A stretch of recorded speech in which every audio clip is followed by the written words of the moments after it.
जैसा कि आपको दिखाई दे रहा है, आज हम बहुत सारे क्वेश्चन करने वाले हैं। ठीक है, 10 इम्पोर्टेंट क्वेश्चन करने वाले हैं। ये पार्ट 1 है, इसके बाद पार्ट सेकेंड, पार्ट थर्ड, ये एक पूरी प्लेलिस्ट बनेगी इम्पोर्टेंट क्वेश्चन की। इसमें क्वेश्चन ही क्वेश्चन होंगे। तो आज हम 10 इम्पोर्टेंट क्वेश्चन करने वाले हैं, 10 इम्पोर्टेंट क्वेश्चन करने वाले हैं जो आपकी बोर्ड परीक्षा में ऐसे कैसे छप जाएंगे। अच्छे क्वेश्चन है तो आपको कुछ नहीं करना है, पूरा वीडियो देखना है। आपको पूरे क्वेश्चन समझ में आएंगे, हर एक क्वेश्चन समझ में आएगा। ठीक है, एक एक नंबर के ये ऐसे आएंगे क्वेश्चन, तो इम्पोर्टेंट है, पूरा वीडियो देखना है। देखो, पहला क्वेश्चन क्या है। एक परिमेय संख्या और एक अपरिमेय संख्या का योग या अंतर कौन सी संख्या निम्न में से होगी।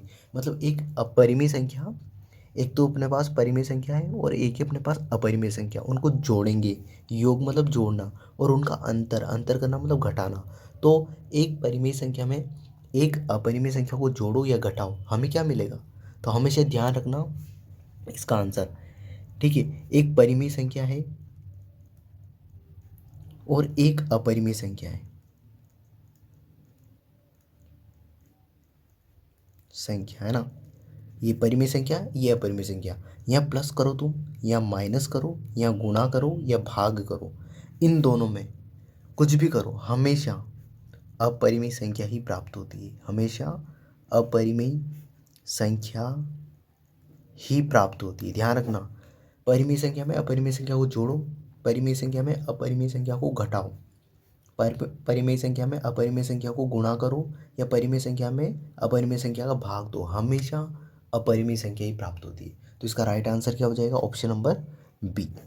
ठीक है, तो ये पहला क्वेश्चन हो गया। आई होप आपको समझ में आ गया होगा। सेकंड, क्वेश्चन नंबर सेकंड पे चलते हैं। तो देखो, क्वेश्चन नंबर सेकंड है हमारा, एक द्विघात बहुपद के शून्यकों की अधिकतम संख्या क्या होगी, क्या होती है ना।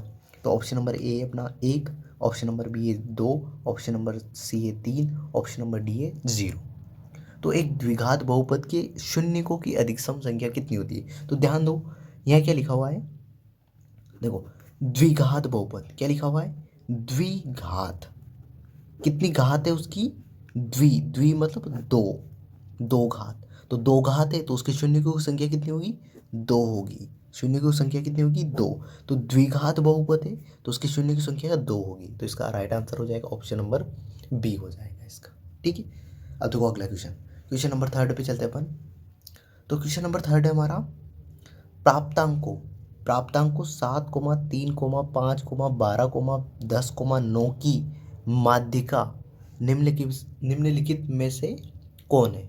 तो अपने को बताना है कि ये जो अंक दिए हुए हैं, ये आंकड़े दिए हुए हैं, या प्राप्तांक जो दिए हुए हैं, इनकी जो माध्यिका है, माध्यिका इनमें से कौन सी है। जैसे ऑप्शन नंबर ए अपना 8, ऑप्शन नंबर बी अपना 7, ऑप्शन नंबर सी अपना 10, और ऑप्शन नंबर डी अपना 5। तो इनकी अपने को माध्यिका बतानी है। अब माध्यिका क्या होती है, ध्यान रखो। माध्यिका मतलब जो बीच का मान आए, जो बीच का मान आए। तो ध्यान रखना, इस माध्यिका को रिलेट करना तो माध्यक से, किससे, माध्यक। माध्यिका को किससे संबंधित करना, माध्यक से। ठीक है, ध्यान रखना, ये लेना है आपको। माध्यिका पूछे या माध्यक पूछे, दोनों का एक ही तरीका होता है निकालने का। इसमें ध्यान रखना, माध्य मत निकाल देना, माध्य गलत होता है। माध्यिका पूछिए तो माध्यक निकालना आपको। तो देखो कैसे समझाया था मैंने। सबसे पहले माध्यिका निकालनी है तो इन सभी संख्याओं को आरोही क्रम में जमा लो। आरोही क्रम क्या होता है, पहले छोटी संख्या, फिर उससे बड़ी, फिर उससे बड़ी, फिर उससे बड़ी, फिर उससे बड़ी। मतलब छोटी संख्या से बड़ी संख्या की ओर बढ़ता हुआ जो क्रम होता है उसे क्या बोलते हैं अपन, आरोही क्रम। तो देखो, सबसे छोटी संख्या क्या है इनमें से। तो सबसे पहले बोलोगे आप 3 है, 3 के बाद 5, 5 के बाद 7, 7 के बाद 9, 9 के बाद 10, और 10 के बाद 12। तो सबसे पहले मैंने इनको आरोही क्रम में जमा लिया। अब आरोही क्रम जमा लिया, ठीक है। अब कुछ मत करो, एक इधर से काटो, एक इधर से काट दो, एक आगे से, एक पीछे से। अब देखो यहाँ पे, यदि मैं इसको भी काट दूंगा तो बीच में कोई बचेगा नहीं। तो बीच में कुछ न कुछ बचना चाहिए, तो इन दोनों को मत काटो। अब इन दोनों का क्या करो, इन दोनों को जोड़ो। 7 + 8, सॉरी 9, 7 + 9। ठीक है, दोनों को जोड़ो और उसमें 2 का भाग दे लो। तो 7 और 9 कितने हो जाएंगे, तो ये हो जाएंगे 16, और 16 में 2 का भाग दोगे तो कितना आएगा, 8। कितना आएगा, 8। तो इसकी माध्यिका क्या हो जाएगी, ऑप्शन नंबर ए अपना 8। 8 राइट आंसर हो जाएगा। तो माध्यिका कैसे निकालनी है, पहले सभी संख्याओं को आरोही क्रम में जमाना है। आरोही क्रम में जमाने के बाद एक आगे से एक पीछे से काटो, एक आगे से एक पीछे से काटो, और एक आगे से एक पीछे से काटो। बीच में यदि एक संख्या बचती है तो वही अपनी क्या हो जाएगी, माध्यिका।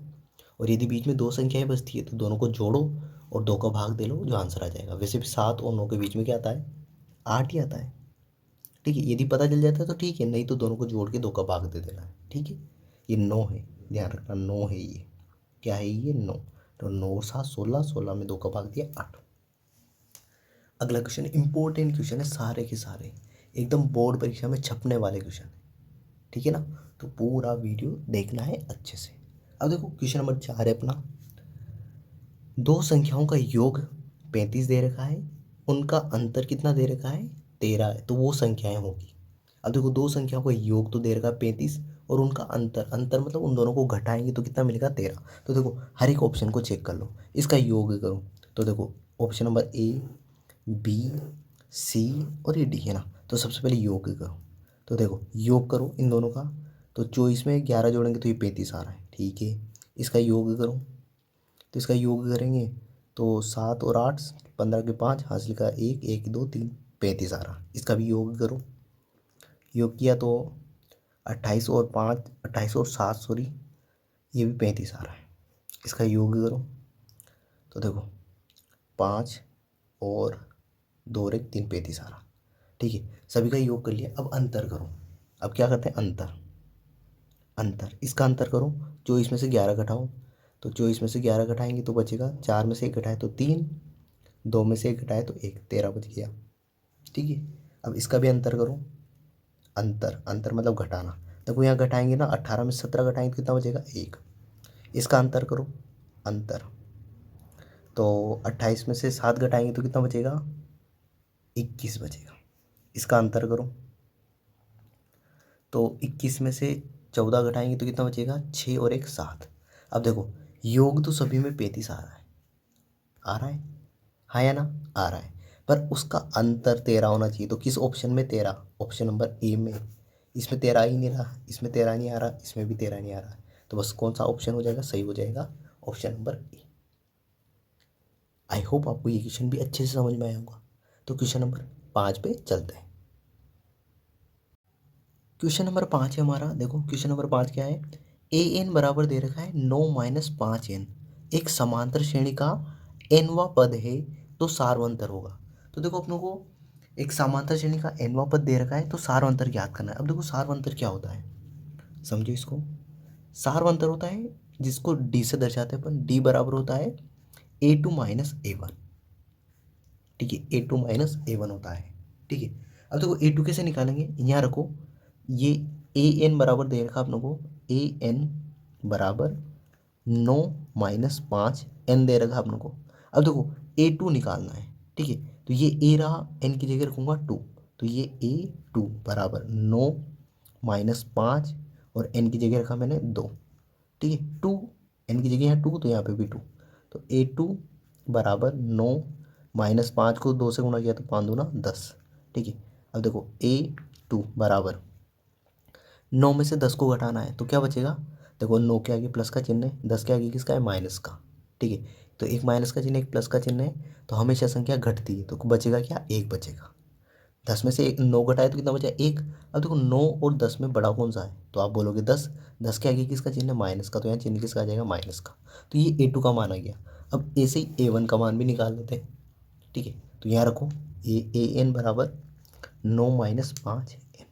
ठीक है, अब ए की एन की जगह क्या रखूँगा, 1, तो A1 बराबर 9 - 5 और n की जगह 1। ठीक है, तो ये A1 बराबर 9, 5 को 1 से गुणा किया तो 5, माइनस का चिन्ह। अब 9 में से 5 घटा दो तो A1 बराबर आ जाएगा, 9 में से 5 घटाए तो कितने बचे, 4। तो A1 का मान आ गया 4, A2 का मान आ गया -1, रख दो बस, यहाँ पे रखो। तो डी बराबर आ जाएगा A2, A2 की जगह -1 तो ये -1, फिर माइनस का चिन्ह तो ये माइनस A1, A1 का मान है 4। अब देखो -1 और -4 कितने हो जाएंगे, -5। तो डी का मान आ गया, सार्वंतर क्या आ गया अपना, -5। तो कौन सा ऑप्शन सही है, ऑप्शन नंबर सी इसका राइट आंसर हो जाएगा। ठीक है, तो आई होप ये भी क्वेश्चन आपको अच्छे से समझ में आया होगा। तो अब इसमें कुछ करना नहीं था, सारवंतर ज्ञात करना था, तो अपने ज्ञात कर लिया है ना। अब देखो अगले क्वेश्चन पे चलते हैं, क्वेश्चन नंबर 6।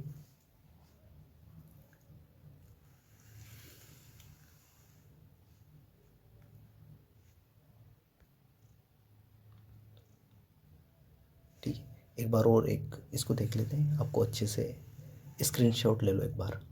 ठीक है, आई होप आपको अच्छे से दिखाई दे रहा है ना, स्क्रीनशॉट ले लिया होगा आपने। ठीक है, अब देखो क्वेश्चन नंबर 6 पे चलते हैं। देखो क्वेश्चन नंबर 6 क्या है, यदि त्रिभुजों ए बी सी और डी ई एफ में दो त्रिभुज दे रखे अपनों को ए बी सी और डी ई एफ, तो त्रिभुज सबसे पहले बना लेते हैं। ठीक है, तो बनाते हैं। देखो दो त्रिभुज कौन से दे रखे हैं, ए बी सी, तो ये बनाया मैंने ए,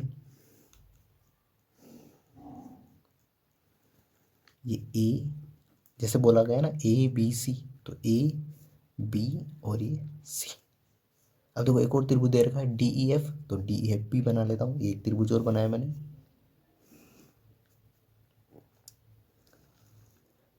देखो पहले डी है तो ये डी ऊपर रखा मैंने, उसके बाद ई है तो ई इधर, और एफ है बाद में तो एफ इधर। ठीक है, अब यहाँ से आगे अच्छे से समझना। देखो दो त्रिभुज दे रखे, यदि त्रिभुजों ए बी सी और डी ई एफ में ए बी कौन सी, ये ए बी। ठीक है, ये ए बी, ठीक है, ये ए बी हो गया अपना, अपॉन डी ई कौन सी है, ये, तो ये वाली भुजा और ये वाली भुजा, इसका अनुपात A B upon D E का अनुपात किसके बराबर है, बी सी। बी सी कौन सी है, ये, इसको दो डंडे से खींच दिया मैंने। ठीक है, और B C upon F D कौन सा है, ये वाला एफ और डी, तो ये एफ डी। ठीक है, अब देखो समझो, अच्छे से समझना है। ए बी, तो ये ए बी, ठीक है, ये A B upon D E, तो डी ई, ये एक डंडे से खींचा है, मतलब ये वाली भुजा और ये वाली भुजा दोनों क्या है, बराबर है, अनुपात में दे रखा है, मतलब बराबर है ना। देखो, और B C upon F D, B C, ये B C upon F D, ये वाली, इसमें मैंने दो डंडे खींचे, मतलब ये वाली भुजा इस वाली भुजा की क्या है, बराबर है। ठीक है, अब देखो समझो यहाँ से, तो ये समरूप होंगे। आगे क्या बोला गया हम लोग को, ये समरूप होंगे कब होंगे, जब इन ऑप्शन में से एक ऑप्शन सही होगा। अब अपन को पता करना है कौन सा ऑप्शन सही होगा, ताकि ये दोनों त्रिभुज समरूप हो जाए। अब समझो, यहाँ से समझना, ये वाली भुजा और इस वाली भुजा का अनुपात इस वाली भुजा की और इस वाली भुजा के बराबर है। ठीक है, तो ये अपॉन ये, A B upon D E, तो देखो ये वाली भुजा एक ही डंडा खींचा है, ये वाली भुजा एक ही डंडा खींचा है। ठीक है, तो ये वाली भुजा इस वाली भुजा के समानुपाती है, मतलब समानुपाती मतलब इसका और इसका अनुपात क्या है, एक ही है। ठीक है, एक ही अनुपात है, तो इसके सामने का ये वाला जो कोण है, इसके सामने के ये वाले कोण की क्या होगा, बराबर होगा। ठीक है, बराबर होगा, तो ये इसके इस भुजा के सामने का कोण कौन सा है, सी, तो कोण सी, और इस सामने की इस भुजा के सामने का कोण कौन सा है, एफ, तो ये दोनों क्या होंगे, बराबर। ठीक है, देखो एक डंडे वाली भुजा का कर लिया अपने, अब दो डंडे वाली, इसके सामने इस भुजा के सामने का कोण कौन सा है, ए। ठीक है, तो ये कोण ए, और इसमें दो डंडे वाली ये भुजा है, इसके सामने का कोण कौन सा है, ई, तो कोण ई के बराबर होगा। ठीक है, अब देखो त्रिभुज में कितने कोण होते हैं, तीन, तो दो दो अपनों ने ज्ञात कर लिए, एक तो ये इसके सामने का ये और ये, बचा कौन सा, बी, इसमें बी बचा तो इधर बी, कोण बी बराबर, इसमें कौन सा बचा, अपनों ने एफ निकाल लिया, ई कर लिया अपनों ने, तो बचा कौन सा, डी, तो कोण डी। अब इन तीनों में से देख लो कौन सा ऑप्शन में है, कौन सा आपको ऑप्शन में मिलता है। तो देखो बी और ई तो नहीं मिल रहा है, कोण ए और कोण डी भी नहीं मिल रहा है। ठीक है, तो ये है अपना, इन दो तीनों में से कोई सा मिलना चाहिए एक, है ना। कोण बी बराबर कोण डी, तो ये देखो कोण बी बराबर कोण डी। ठीक है, तो ऑप्शन नंबर सी अपना राइट आंसर हो जाएगा। ठीक है, तो ये कंडीशन लगेगी तो ये क्या बन जाएंगे, समरूप बन जाएंगे, ये दोनों त्रिभुज क्या हो जाएंगे, समरूप। ठीक है, तो आई होप आपको ये क्वेश्चन भी अच्छे से समझ में आ गया होगा। तो अब चलते हैं क्वेश्चन नंबर 7 पर। क्वेश्चन नंबर 7 है हमारा, बिंदु दे रखा अपने को -3,5 कौन से चतुर्थांश में होगा। अब अपने को बताना है कि कौन से क्वाड्रेंट में होगा, चतुर्थांश को क्या बोलते हैं, क्वाड्रेंट। ठीक है, तो अपने को बिंदु दे रखा है -3,5 कौन से चतुर्थांश में होगा, फर्स्ट है अपना प्रथम, द्वितीय, तृतीय और चतुर्थ, इन चारों में से कौन सा होगा। अब देखो समझते हैं इसको। अब पहले तो ये समझो, ये जो कोमा लगाया हुआ है, इसके जो आगे जो मान लिखा हुआ है ये एक्स का होता है, और इस कोमे के पीछे का जो मान होता है वो वाई का मान होता है। तो एक्स का मान तो कितना है -3, और वाई का मान कितना है 5। तो यहाँ लिख देता हूँ मैं -3, 5। तो ये जो आगे का मान है ये एक्स का है, और ये पीछे का जो मान है ये किसका है, वाई का। ठीक है, आई होप आपको अच्छे से समझ में आ रहा है। अब आगे देखो, सबसे पहले मैं यहाँ पे ये वाई एक्स बनाया मैंने, ठीक है, और ये मैंने बना दिया इधर एक्स अक्ष। ठीक है, ये बना दिया मैंने एक्स अक्ष।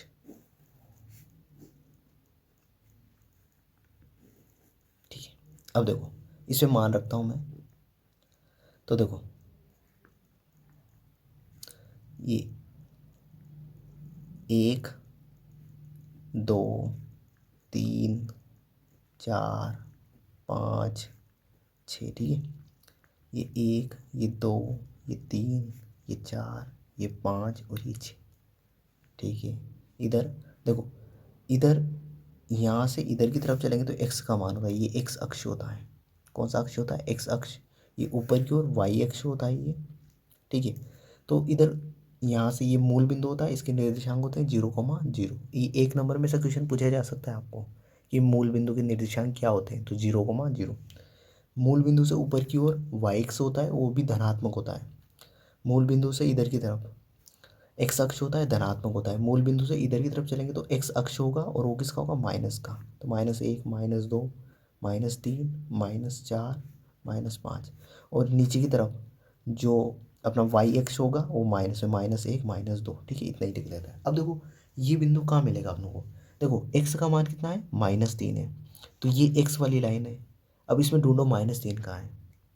तो देखो इधर तो एक्स के मान प्लस वाले हैं, 1 2 3 4, ये तो प्लस वाले हैं, और इधर इधर है माइनस के, तो ये है माइनस का। एक्स का मान -3 मिल गया अपनों को। ठीक है, मिल गया। अब वाई का मान ढूंढो, वाई का मान कितना है, 5। तो वाई का मान इधर तो माइनस में होगा, तो वाई का मान 5 ये रहा। ठीक है, ये रहा वाई का मान 5। अब इन दोनों बिंदु को मिला दो, तो ये यहाँ मिलेंगे ना, ऐसे मिल जाएंगे। ये इस जगह आएगा ये बिंदु, ये -3,5 का आएगा यहाँ पे, -3,5। ठीक है, अब ध्यान रखना, ये ऐसे बॉक्स बनाया आपने, ये प्रथम चतुर्थांश होता है।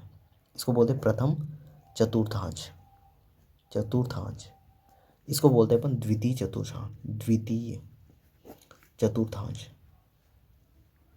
ठीक है, ये जो नीचे वाला होता है इस तृतीय बोलते हैं, और ये जो इधर वाला होता है इसको बोलते हैं चतुर्थ चतुर्थांश। तो मुझे बताओ ये बिंदु कहाँ पे आया अपना, द्वितीय चतुर्थांश में। तो ऑप्शन नंबर कौन सा हो जाएगा अपना, बी। ऑप्शन नंबर बी अपना राइट आंसर हो जाएगा, द्वितीय चतुर्थांश। ठीक है, अब देखो क्वेश्चन नंबर 8 पे चलते हैं। क्वेश्चन नंबर 7 आई होप आपको अच्छे समझ में आ गया होगा। अब क्वेश्चन नंबर 8 है अपना, tan 45 degree plus coat 45 degree का मान होगा। ठीक है, आपको बताना है कि tan 45 डिग्री और कोट 45 डिग्री का मान क्या होगा। ठीक है, अब देखो इसका आंसर करते हैं। ध्यान रखना है ना, सारणी में से मैंने बता रखी है, नहीं आती है तो कोई बात नहीं है, इनका ध्यान रख लेना। tan 45 का मान होता है 1। tan 45 का मान कितना होता है, 1, प्लस का चिन्ह प्लस। कोट 45 का मान भी कितना होता है, 1, और 1 में 1 जोड़ेंगे तो कितना आएगा, 2 आएगा। तो ऑप्शन नंबर बी अपना राइट आंसर हो जाएगा। इंपॉर्टेंट क्वेश्चन है, डायरेक्ट याद रख लो, यदि नहीं आते मान तो ऐसे क्वेश्चन डायरेक्ट छप जाते हैं। ठीक है ना, तो कम से कम इतना भी पढ़ लोगे, तो यदि ऐसा आ जाता है तो अच्छी बात है ना, अपन डायरेक्ट कर सकते हैं। तो tan 45 प्लस कोट 45 का मान कितना होता है, tan 45 का मान भी 1, कोट 45 का मान भी 1, 1 और 1 को जोड़ेंगे तो 2 आ जाएगा।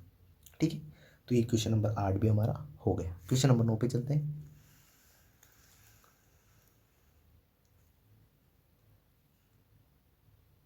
देखो क्वेश्चन नंबर 9 क्या है हमारा, एक खंबे की परछाई की लंबाई 2 मीटर है। ठीक है, एक खंबे की जो परछाई की लंबाई है वो कितनी मीटर है, 2 मीटर है। जब सूर्य का उन्नयन कोण 60 डिग्री का है तो खंबे की लंबाई बतानी है अपने को। तो खंबे की क्या बतानी है, लंबाई। ठीक है, इस क्वेश्चन को करते हैं। अच्छा क्वेश्चन है, इंपॉर्टेंट है, समझो इसको। ऐसे क्वेश्चन आते हैं, है ना। संख्याएं चेंज हो सकती है, और क्या मालूम संख्या चेंज भी नहीं हो, है ना। यदि आप एग्जाम के बाद इन क्वेश्चन को मिलाओगे ना, ऐसे कैसे मिल जाएंगे आपको। ठीक है, तो आपको अच्छे समझना है, पूरा वीडियो देखना है, अच्छे समझना। अब देखो इसको करते हैं अपन। देखो एक खंबे की परछाई, एक खंबा बना लो पहले तो, ये मैंने बना दिया खंबा। अब देखो यदि इधर सूर्य है तो परछाई बनेगी इधर, और यदि इधर सूर्य है तो परछाई बनेगी इधर। तो मैंने माना सूर्य इधर है, ये मेरा सन है बेचारा प्यारा सा, ठीक है सन है। अब देखो यहाँ से प्रकाश इधर आएगा तो इसकी परछाई कहाँ बनेगी इधर, तो मैंने बना दी ये परछाई, ये इधर इधर बनेगी इसकी परछाई। अब देखो परछाई की लंबाई कितनी है 2 मीटर, तो ये 2 मीटर, ठीक है 2 मीटर। अब देखो इसने बोला है तब सूर्य का उन्नयन कोण 60 डिग्री। अब ध्यान रखना इन दोनों को मिला दो, सबसे पहले तो इन दोनों को मिला दो, ठीक है। अब देखो ये जो है ऊर्ध्वाधर लाइन है और ये क्षैतिज लाइन है। उन्नयन कोण क्या होता है, जो नीचे से ऊपर की ओर देखने पर बने। जैसे समझो मैं एक छत पे खड़ा हूँ, ठीक है, वहाँ से पतंग उड़ा रहा हूँ, तो मैं छत से ऊपर की ओर देखूंगा, ऊपर की ओर, नीचे से ऊपर की ओर, तो कौन सा कोण बनेगा मेरा, उन्नयन कोण। ऐसा कोण जो नीचे से ऊपर की ओर देखने पर बने। जैसे मैंने छत पे खड़ा हूँ और मैंने मेरी बॉल नीचे गिर गई, तो मैं ऊपर से नीचे की ओर देखूंगा, तो उसको बोलेंगे अवनमन कोण, ठीक है।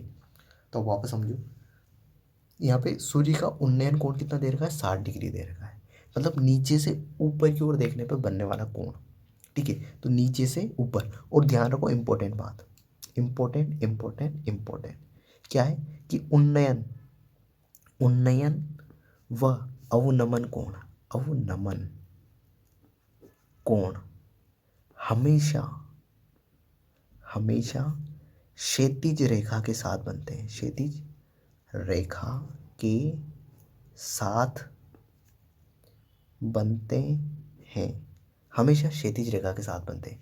क्षैतिज रेखा होती है एक्स वाली लाइन, ये नीचे वाली लाइन जो होती है ना, इसको बोलते हैं क्षैतिज रेखा, लेटी हुई, ठीक है, लेटी हुई लाइन को बोलते हैं इसको क्षैतिज रेखा। ये ऊर्ध्वाधर है खड़ी वाली लाइन, तो ये उन्नयन और अवनमन कोण बनते हैं ना हमेशा क्षैतिज रेखा के साथ, ठीक है। अब देखो तो उन्नयन कोण ये कितना, ये वाला कोण कितना देर का है, नीचे से ऊपर की ओर 60 डिग्री, तो ये 60 रख दिया मैंने, ठीक है। तो ये 2 मीटर है, और एक अब पूछा है अपनों को खंबे की लंबाई क्या होगी, तो ये h हाइट, ये लंबाई पूछी अपनों को, ठीक है। तो यहाँ पे अपन लगा देंगे, देखो यहाँ समझना, LAL बटे KKA, ये होता है लाल बटे कक्का। अब देखो ये लंब है अपना, ऊंचाई मतलब लंब, और नीचे वाला क्या होता है आधार। थीटा के सामने देखो ये 60 डिग्री, इसके सामने की जो भुजा होती है वो हमेशा क्या होती है लंब, तो लंब है, और नीचे वाला क्या है आधार। तो देखो लंब और आधार में कौन सा संबंध पता चल रहा है आपको, देखो ये लंब बटा कर्ण है, ये आधार बटे कर्ण है, ये है अपना लंब बटे आधार, ठीक है। तो ये लंब बटे आधार है, और ये किसका मान है, टेन थीटा का। तो देखो टेन थीटा बराबर लंब बटे आधार। अब देखो यहाँ समझना, थोड़ा सा आगे इधर कर रहा हूँ, तो टेन थीटा का मान कितना है 60 डिग्री, तो टेन 60 डिग्री बराबर लंब का मान कितना है, तो h, लंब ऊंचाई h बटे आधार का मान कितना है 2। अब देखो थोड़ा सा और आगे इधर कर रहा हूँ, तो ये समझना, टेन 60 का मान कितना होता है, टेन 60 डिग्री का मान होता है √3, कितना होता है √3, ठीक है। टेन 60 डिग्री का मान होता है √3 बराबर है h बटे 2, h बटे 2। अब √3 के नीचे कुछ नहीं तो क्या है, एक है, मुझे h का मान निकालना है, ये 2 इधर गुणा हो जाएगा और ये 1 इधर, तो यहाँ से मान मिलेगा मुझे h बराबर 2 √3 से गुणा होगा तो 2 √3, तो h का मान कितना मिला मुझे 2 √3, मतलब जो खंबे की जो लंबाई आएगी वो कितनी आई अपनी 2 √3, खंबे की ऊंचाई है ना, खंबे की ऊंचाई। तो ऑप्शन नंबर कौन सा हो जाएगा अपना सही, ऑप्शन नंबर बी, ठीक है। तो खंबे की जो ऊंचाई आएगी अपनी 2 √3। आई होप ये क्वेश्चन नंबर 9 भी आपको समझ में आ गया होगा। अब चलते हैं क्वेश्चन नंबर 10 पर। क्वेश्चन नंबर 10 है हमारा, क्वेश्चन नंबर 10 देखो, निम्न में से एक माध्य ज्ञात करने का सूत्र नहीं है, ठीक है। तो अपने को बताना है कि इनमें से कौन सा ऐसा सूत्र है जो जिसे अपन माध्य ज्ञात नहीं कर सकते, ठीक है। ऑप्शन नंबर ए अपना sigma x upon n, option number B है sigma x plus a h upon n, option number C अपना sigma f x upon n, और ऑप्शन नंबर डी है sigma f d upon n, ठीक है। ये simple होता है, ये होता है माध्य ज्ञात करने का ये सूत्र होता है, ठीक है, ये होता है, ये भी होता है, ये भी होता है, तो ऑप्शन नंबर बी नहीं होता है इसमें। तो इसका राइट आंसर हो जाएगा कि निम्न में से कौन सा माध्य ज्ञात करने का सूत्र नहीं है, तो ऑप्शन नंबर बी। ये तीनों होते हैं, इससे भी माध्य ज्ञात कर सकते हैं अपन, इस सूत्र से भी माध्य ज्ञात कर सकते हैं। और ये वाला जो आपने देखा नहीं होगा, इसको बोलते हैं विचलनों का माध्य। इसको क्या बोलते हैं? विचलनों का माध्य, विचलनों का माध्य। ठीक है। और ये अपन सूत्र प्रयोग करते ही इसको अपन ऐसे भी लिख सकते हैं, sigma f x upon sigma F. ये एन को अपन सिग्मा एफ भी लिख सकते हैं। ये सिंपल होता है। जैसे मैंने इसको कैसे, ये कौन सा सूत्र है मैं बताता हूँ। जैसे आपको ये समझो, 1 7 3 है ना, 10 5 7, ये जैसे ऐसे संख्याएं दे रखी है ना, तो इनका माध्य निकालना है। तो ये इनमें क्या होता है, सिग्मा एक्स, मतलब इन प्रेक्षणों को जोड़ लो और एन कितनी संख्या है वो, ये सूत्र होता है। इसका माध्य कैसे निकालेंगे, तो इन सभी को जोड़ लो और जिसका भाग दे लो, वो इस सूत्र से निकलता है। पर अपन ऐसे लिखते नहीं है, इसको अपन लिखते हैं राशियों का योग बटे राशियों की संख्या। और इससे तो अपन निकालते ही हैं, वर्ग अंतराल दिया हो अपनों को, है ना, बारंबारता दी हो, तो ये सूत्र से अपन माध्य निकालेंगे। ये विचलनों का माध्य होता है, इसका ज़्यादा प्रयोग नहीं करते अपन। तो इनमें से माध्य ज्ञात करने का सूत्र कौन सा नहीं है, तो ऑप्शन नंबर बी इसका राइट आंसर हो जाएगा। ठीक है। तो ये पहला पार्ट है। ठीक है। ये सीरीज है अपनी इंपॉर्टेंट क्वेश्चन वाली। ठीक है। या 100 में से 100 वाली प्लेलिस्ट जो बनी है उसमें मिलेंगे सारी सीरीज। इंपॉर्टेंट क्वेश्चन है सारे के सारे। ये पार्ट 1 है, पार्ट 2 भी आएगा, पार्ट 3, ऐसे आते रहेंगे पार्ट। आई होप ये जो 10 क्वेश्चन अपनों ने किए हैं आपको पसंद आए होंगे। तो इस वीडियो के लिए इतना ही। अगले वीडियो में अगले क्वेश्चनों के साथ मिलते हैं। Thank you, bye.